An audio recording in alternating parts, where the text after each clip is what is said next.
Hola, ¿qué tal a todos? Mi nombre es Tomás Rangel. Vamos a abordar cómo abordar el síndrome metabólico a través de la consulta dermatológica. Yo soy dermatólogo y bariatra, justamente egresado por el ILSO como bariatra. Y vamos a dar inicio ya a la brevedad. No hablaré de lo que es el síndrome metabólico porque esto ya se ve en otra plática, los criterios para el diagnóstico del síndrome metabólico. Lo que sí quiero decirles cómo abordamos los dermatólogos el síndrome metabólico. Como cualquier otro médico, tenemos que abordar también la historia familiar, la historia personal, un interrogatorio intencionado y de ahí pasamos a la exploración física.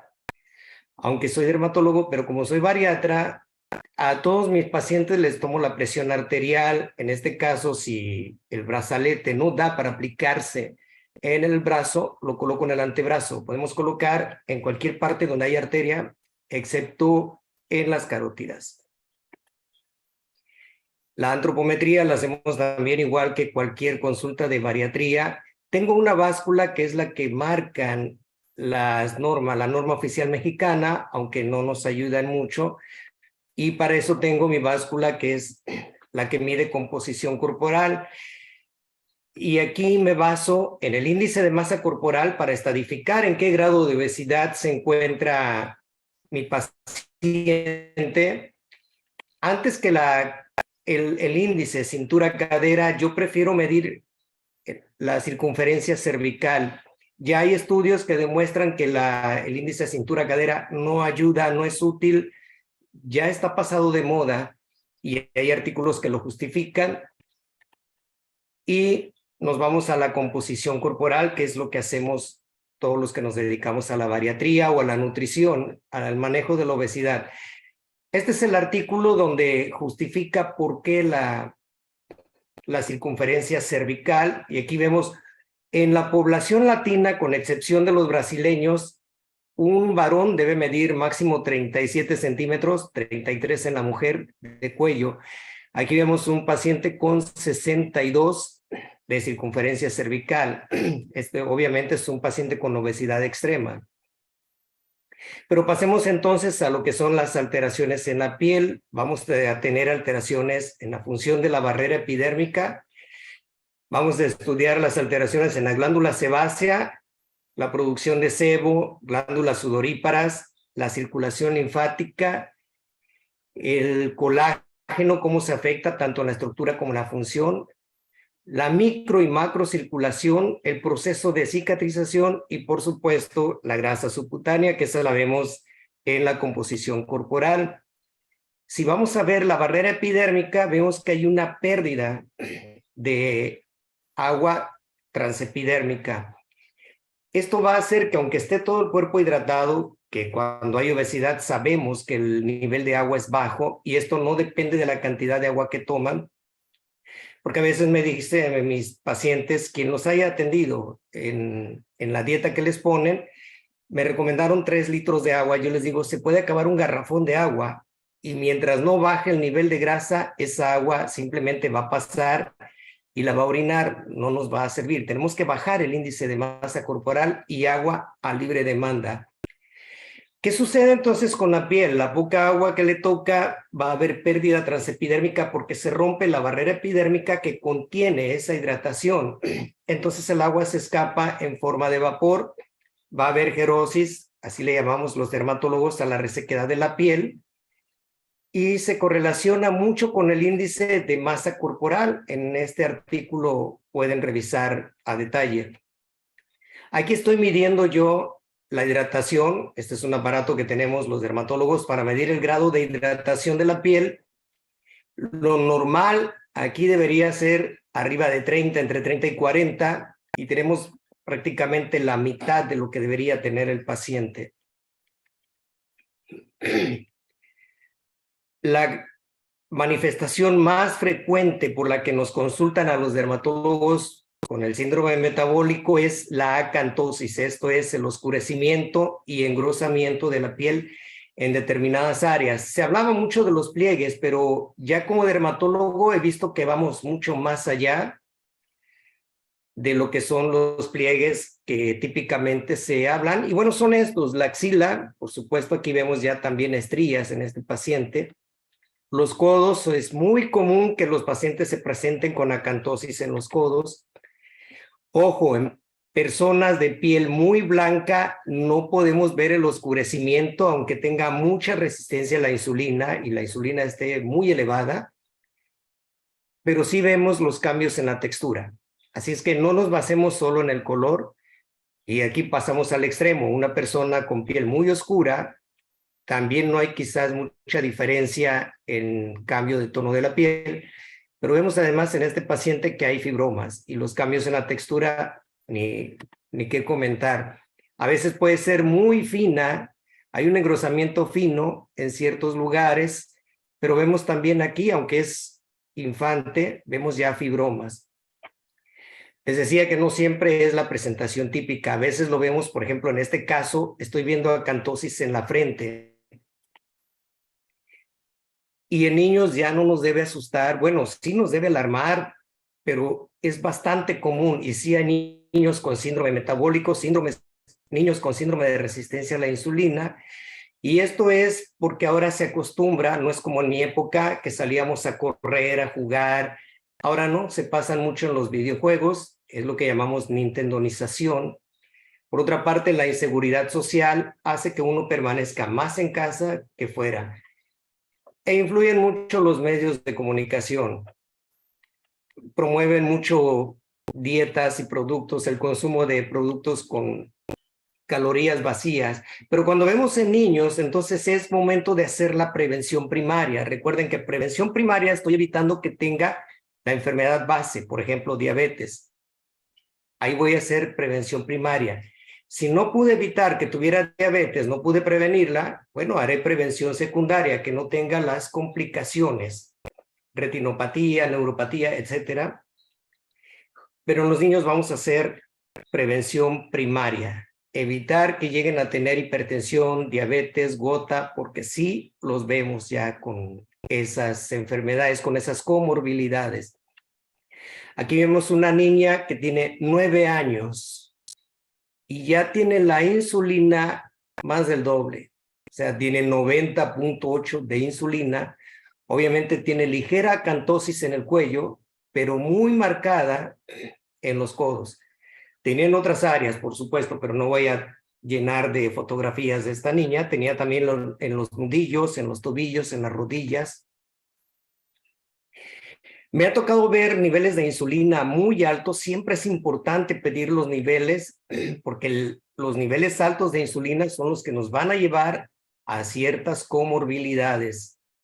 Y aquí tenemos una insulina pues arriba de 100 y he visto incluso arriba de 200.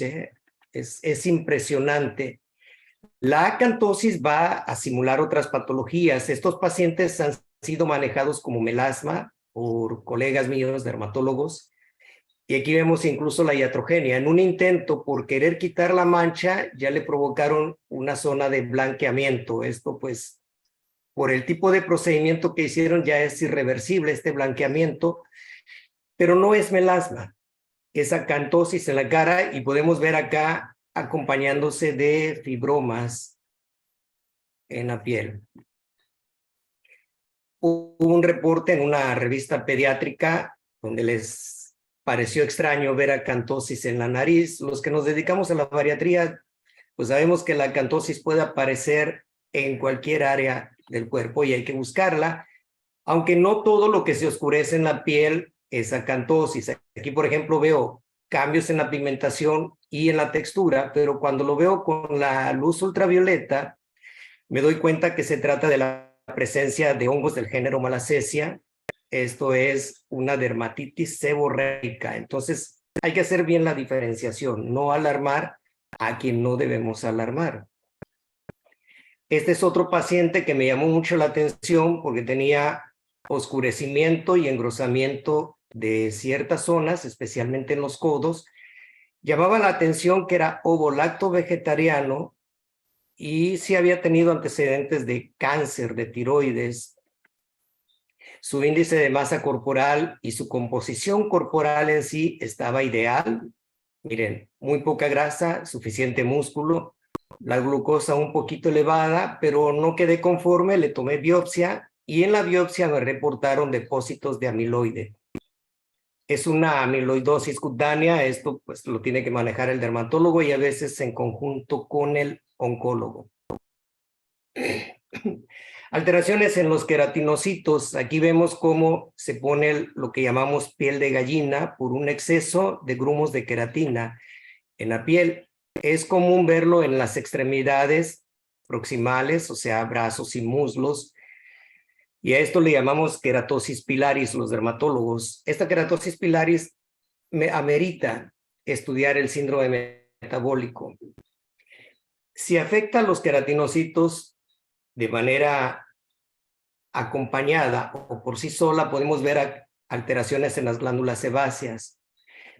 Y esto es un aumento de la proliferación de los queratinocitos basales que van a obstruir el conducto sebáceo y va a hacer que no salga el sebo. Esto ya va a afectar y va a provocar lesiones tipo acné. Aunque se han estudiado ya el sebo y hay cierto parecido en las interleucinas que produce el sebocito comparadas con las que produce el adipocito. Entonces, si vemos niños o adolescentes, por ejemplo, este adolescente con un hirsutismo leve, pero ya se nota más acné, pues tenemos que estudiarle.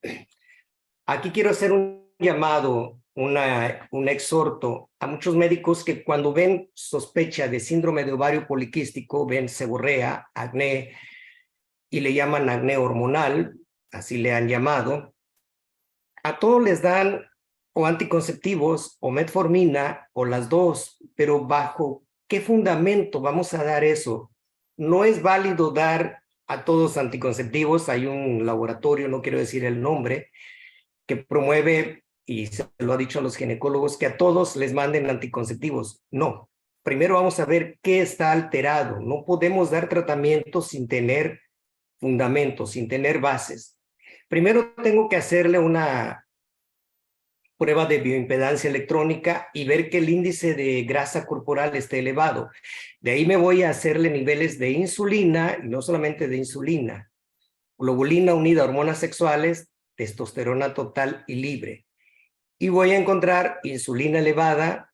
La insulina elevada va a hacer que disminuya la globulina unida a hormonas sexuales, y al no haber suficiente globulina unida a hormonas sexuales, va a hacer que la testosterona esté libre, va a aumentar la biodisponibilidad de la testosterona, y esto va a dar como resultado lo que los dermatólogos llamamos SAHA o síndrome de seborrea. Son las iniciales: seborrea, alopecia, hirsutismo y acné. Y aquí vemos lo que les estaba comentando. Tenemos una disminución de la globulina unida a hormonas sexuales, mínimo es 17, y eso ya en mujeres que están cursando por la menopausia, pero que en una mujer joven encontremos 7 de esta proteína, pues ya se prende un foquito rojo en la mente del médico que lo está tratando. Y vemos aumento en la testosterona libre. Independientemente de la testosterona total, nos importa la testosterona libre. Aquí vemos que ya está alterada, muy alterada. Le hacemos una prueba de Sebu-Tape y vemos que ya hay seborrea suficiente. Aquí en esto me muestra, vean este cuadro, lo mido con estos tres y ya está entre graso y muy graso. Y aquí vemos paciente con acné severo, alteraciones en la menstruación, esto en el interrogatorio intencionado, por eso hablaba de un interrogatorio intencionado, y vemos también que tiene la globulina unida a hormonas sexuales muy, muy baja. Obviamente iniciamos todos los estudios y tratamientos que se deba hacer. Entonces debo enfocarme aquí en bajar la testosterona libre y aumentar la globulina unida a hormonas sexuales.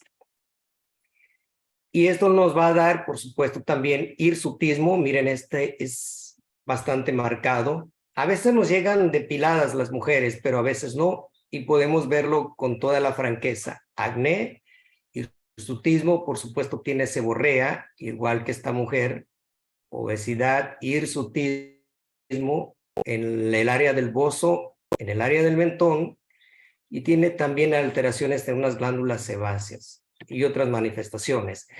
Esto nos va a dar una alopecia en la mujer, pero de patrón masculino, o sea, se forman las entradas. En los varones es normal que la tengamos, y más en determinadas edades. Aquí vemos esta paciente con ciertas lesiones de acné, pero el motivo de la consulta fue esta alopecia. Obviamente se le hacen los estudios que he mencionado y empezamos a corregir lo que esté alterado. También en los hombres va a haber cambios hormonales, y aquí pues tiene que ver las aromatasas producidas en el hígado, en los receptores de la piel, aumenta la prolactina. Entonces en este varón tengo que medirle prolactina, más todo lo que estudiamos en el síndrome metabólico. Y pasemos a otra de las alteraciones. Alteraciones en las glándulas sudoríparas, hidradenitis supurativa. Miren esta persona, es algo muy doloroso que cambia mucho la calidad de vida, el nivel de calidad de vida merma. Aparecen los grandes pliegues, se asocia al exceso de sudoración, a la fricción, y pues todo obeso tiene fricción. El simplemente hecho de mover los brazos ya está provocando fricción, y eso va a provocar oclusión folicular y de la glándula que está alterada. Ocurre en 77% de los hombres con sobrepeso y el 26% de varones con obesidad. En mujeres se ve aumentado en un casi 70% cuando hay sobrepeso y 33% cuando hay obesidad. Aquí está la referencia por si quieren revisar el artículo completo. Esto nos va a dejar como secuelas abscesos, fístulas, cicatrices retráctiles y una mala calidad de vida, especialmente en las mujeres que usan blusas con tirantes, o si quieren ponerse un traje de baño, no pueden levantar la mano porque se nota lo desagradable que es en cuanto al aspecto. Eso les baja mucho la autoestima y además disminuye la movilidad porque hay cicatrices retráctiles, hay fibrosis y ya disminuye la amplitud de movimiento de la piel. A veces no son las glándulas apócrinas, sino las exócrinas, y esto nos da como consecuencia una periportitis. Esto no es muy común, pero me toca verlo como dermatólogo. Otra de las alteraciones que vemos con mucha frecuencia en la consulta dermatológica son los fibromas. Son estos, se diferencian de las verrugas porque la verruga es dura y esta es blanda, se puede estirar. La verruga se contagia, esto no, esto es por alteraciones metabólicas. Y con frecuencia llegan preguntando si se los podemos quitar. Yo les digo sí, pero primero como condición te hago estudios, porque ya aprendí que si se los quito no se hacen los estudios y no regresan. Entonces prefiero primero hacerle los estudios y después ya se los cauterizo. Esta imagen que les mostré al inicio de la plática, miren, son demasiados fibromas. Y aquí hay la coexistencia con acantosis muy severa. Los dermatólogos usamos algo que se llama dermatoscopio, y con el dermatoscopio, al explorar la piel de mis pacientes, veo que ya hay lo que yo le llamo microfibromas. Digo yo le llamo porque no está descrito en los libros, pero veo que ya se empiezan a formar y así los vemos microscópicamente. A partir de ahí yo ya empiezo a estudiar a mi paciente metabólicamente, aunque me haya venido a ver solo por cuestiones de la piel. También es común que consulten en dermatología por los xantomas o los xantelasmas, que son estos acúmulos de lípidos en la piel. Están constituidos por histocitos espumosos, pueden ser planos, eruptivos, de diferentes formas y tamaños, pero es una indicación de que hay hiperlipidemia. Y esta hiperlipidemia puede ser por producción excesiva, por disminución en el catabolismo, o combinación de ambos. Les observo el ojo y aquí vemos el arco corneal. Es este halo que se forma en ancianos, es muy común verlo, pero en gente joven, pues pensemos ya en lipidemias. También he observado en la esclerótica este acúmulo también de lípidos y muy leve el arco corneal. Siempre es importante ver el arco corneal. Y vemos, estos son los eruptivos. Los jantomas eruptivos aparecen numerosos y en diferentes partes del cuerpo, muy frecuentemente en los antebrazos, pero aparecen como vemos en este paciente. Y a este paciente, en los estudios que le mandé a hacer, pues tenía, miren, su sangre era un atole, 430 de glucosa, colesterol elevado, el HDL está bien, el LDL muy elevado y los triglicéridos muy elevados. Los lípidos totales al doble de lo que debería ser. Y también con el dermatoscopio estudio a mis pacientes, muchas veces me ha tocado encontrar microjantomas. También es un nombre que yo así le llamo en mi consulta, así lo pongo en mis expedientes porque no existe en los libros ese término. Y aquí los vemos. Cuando yo veo un paciente con microjantomas, le hago estudios y generalmente encuentro elevados los triglicéridos, en ocasiones también el colesterol de baja densidad. Común parte del síndrome metabólico, encuentro gota. Aquí vemos ya una artrosis tremenda en la rodilla, bueno, ya una artritis.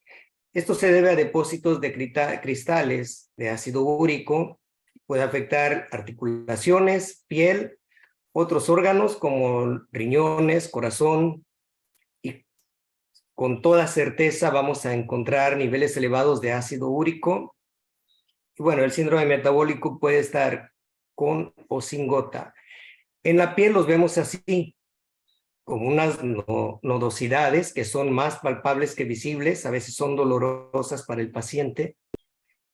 Aumenta a veces la temperatura y se ven muy rojos, o a veces sí son muy visibles y se ven estas lesiones que están constituidas de un material gaseoso, que son los cristales del ácido úrico.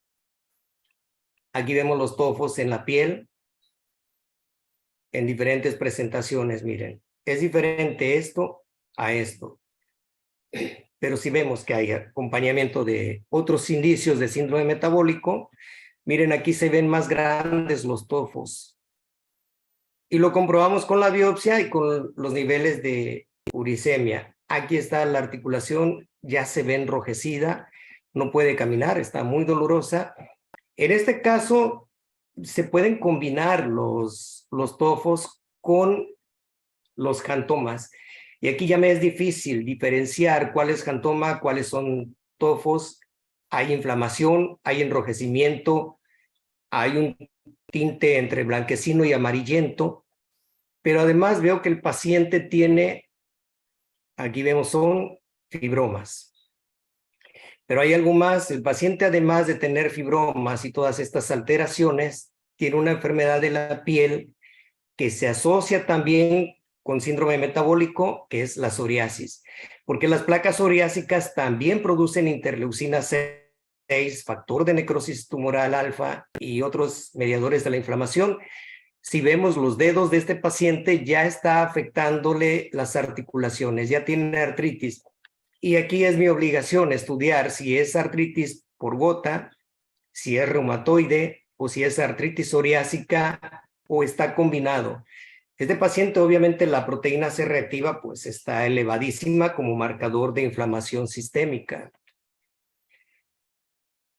Diversos estudios han comprobado ya la correlación que hay entre la psoriasis y el síndrome metabólico. Todo paciente con psoriasis busquen el síndrome metabólico y más aún si tiene obesidad. Miren aquí, por ejemplo, vemos que tiene placas grandes de psoriasis, placas en forma de gota. Es psoriasis. Algunos colegas, bueno, está bien por cuestiones técnicas, clasifican en gutata y en placas, pero está combinado. Aquí vemos que hay grandes placas, hay lesiones en gota y hay una tremenda obesidad, hay alteraciones hormonales, hay alteraciones en la prolactina. A veces también puede haber crecimiento mamario por algunos diuréticos ahorradores de potasio, pueden hacer que haya ginecomastia, porque muchas veces el paciente obeso ya tiene hipertensión y su médico tratante le da este tipo de diuréticos y provoca la ginecomastia también. Quiero compartirles este caso clínico de obesidad y síndrome metabólico que además tenía vitiligo. Esto fue el motivo de la consulta, las manchas blancas. Persona joven con una obesidad grado 3, más de la mitad de su cuerpo era grasa, el músculo muy bajo, una circunferencia cervical, dijimos que esta mujer, y más que era chaparrita, miren, ni siquiera llega al 1,5 metros, cuando mucho debería tener 33 centímetros de circunferencia cervical, tiene 41,5. Tenía hipertensión y tenía taquicardia. Al hacerle los estudios, se encuentra que tiene elevado el colesterol, el LDL, hipertrigliceridemia y un aumento en la hormona estimulante de tiroides, la TSH. Eso ya me está dando un hipotiroidismo subclínico, aunque las hormonas tiroideas estaban normales, pero si ya está aumentada la estimulante, ya hay que empezar a dar tratamiento para ese hipotiroidismo subclínico. Le manejé con todo lo que debería manejar para la obesidad y las comorbilidades, pero hago mucho hincapié en los suplementos que le mandé. Como suplementos le mandé antioxidantes, omega 3 EPA, yodo y otros componentes de la micronutrición. Les recomiendo tomar una capacitación en lo que es la micronutrición. Van a aprender muchas cosas muy interesantes. Obviamente se le hizo un cambio en el estilo de vida de acuerdo a su condición. Y vean a los 2 meses, el índice de masa corporal bajó de 40 a 38, bajamos a obesidad grado 2, disminuyó importantemente el porcentaje de grasa, aumentó considerablemente el músculo, y miren la circunferencia cervical. Esto es muy importante porque la circunferencia cervical está estrechamente relacionado con el riesgo cardiovascular. Y bueno, no hablé aquí de las aplicaciones que hago, pero yo les demuestro al paciente su riesgo cardiovascular, el porcentaje de riesgo de infartos o de eventos cardiovasculares, pero eso no lo menciono, pero sí se relaciona mucho con el índice de la circunferencia cervical, por eso es que lo tomo más en cuenta que el índice de cintura-cadera. La tensión arterial no bajaba y la frecuencia también se mantenía alta. Tuve que meter nebivolol y aumentar. Agregué otro antihipertensivo. Obviamente le doy beta bloqueadores más otro tipo, un ARA2 le di a esta paciente y le di nebivolol para controlar la frecuencia cardíaca y sí se logró controlar, siguió bajando. Miren, laboratorialmente se normalizaron todos los parámetros, el colesterol, el LDL, los triglicéridos y la hormona estimulante de tiroides. Dermatológicamente, vean, si ustedes tratan bien en conjunto la piel y la obesidad, el síndrome metabólico, van a tener más éxito en todo. Y veamos aquí la piel, cómo mejoró. En solo 2 meses, porque también ese es un mito, el vitiligo no se cura, el vitiligo sí se cura. Vamos a tratar el estrés oxidativo, la situación proinflamatoria, vamos a quitar todas esas interleucinas, vamos a mejorar su condición en general, además del tratamiento dermatológico, y el vitiligo sí es curable. Pongo un artículo, una publicación científica para justificar por qué es importante darles vitaminas, antioxidantes y otros componentes de la micronutrición al paciente para tener ese resultado con éxito. Bien, sigamos con las alteraciones en la piel. Las estrías es bastante común por el crecimiento, el aumento de volumen de manera rápida, y pues es baja también la autoestima del paciente que de por sí por la obesidad ya la tiene baja. Esta es una paciente con una obesidad mórbida también. Aquí se está levantando el pliegue del abdomen, los pliegues que se forman, lo está levantando con las 2 manos para mostrarme las estrías, y estas úlceras que ya se le están formando por la presión fueron el motivo de consulta. Ni siquiera fueron las estrías, fueron ya las ulceraciones. Ojo, lo que nosotros llamamos las flacas gordas o las gordas flacas, por eso más que el peso, los bariatras nos pasamos mucho en la composición corporal. He visto pacientes que son edecanes, son modelos, vienen conmigo como dermatólogo para que les dé tratamientos de belleza, pero veo que aunque están delgadas, tienen un índice de grasa corporal. Es impresionante, unas Barbies con 40% de grasa corporal, 20% de músculo, y claro, les damos tratamiento y mejoran bastante. A veces notamos, bueno, aquí se ve sobre la báscula de bioimpedancia, y le estoy notando un edema que miren, hasta se marcan la forma del calzado.